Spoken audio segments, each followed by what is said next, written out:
RBC ಸೆಲ್ಸಿರೋವರೆಗೂ ನಾವು RCB fans.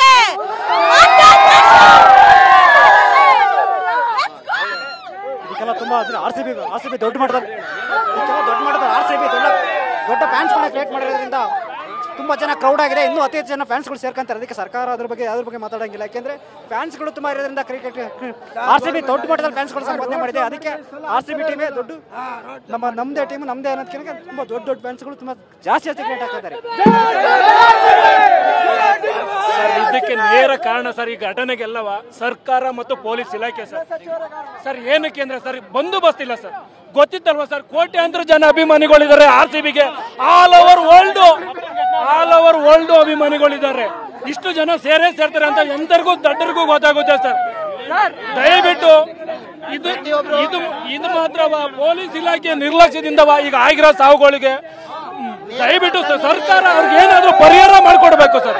ದಯವಿಟ್ಟು ಈಗ ಒಂದ್ ಹೇಳೋದಿಷ್ಟೇ ಅಣ್ಣ, ಪ್ರತಿಯೊಬ್ಬ ಅಭಿಮಾನಿಗಳಿಗೆ ಹೇಳೋದು ಒಂದೇನೆ, ದಯವಿಟ್ಟು ನಿಮ್ಮ ಒಂದು 10-15 ನಿಮಿಷ ಖುಷಿಗಾಗಿ ನಿಮ್ಮ ಎತ್ತವ್ರನ್ನ ನಿಮ್ಮ ಫ್ಯಾಮಿಲಿನ ದಯವಿಟ್ಟು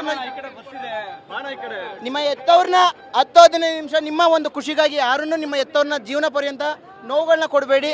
ನಿಮ್ಮ ಸಂಭ್ರಮ ಅತಿರೇಕವಾಗಿ ಬೇಡ, ದಯವಿಟ್ಟು ಅತಿರೇಕವಾಗಿ ಯಾರಿಗೂ ಬೇಡ. ಯಾಕೆಂದ್ರೆ ನಾವೆಲ್ಲ ಹೇಳ್ಬೋದು ಪೊಲೀಸವ್ರ ನಿರ್ಲಕ್ಷ್ಯ ಅವ್ರ ನಿರ್ಲಕ್ಷ್ಯ ಅಂತ, ದಯವಿಟ್ಟು ನಮ್ಮ ತಪ್ಪಿದೆ.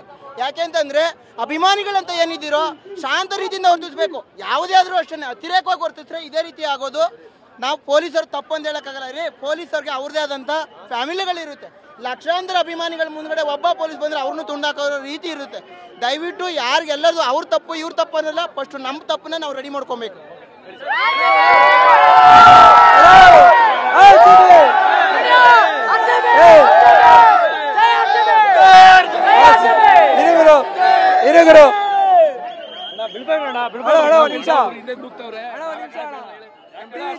ಯಾವುದೋ ಒಂದು ಟಿವಿ ಚಾನೆಲ್ ಅಲ್ಲಿ ವಿರಾಟ್ ಕೊಹ್ಲಿಗೆ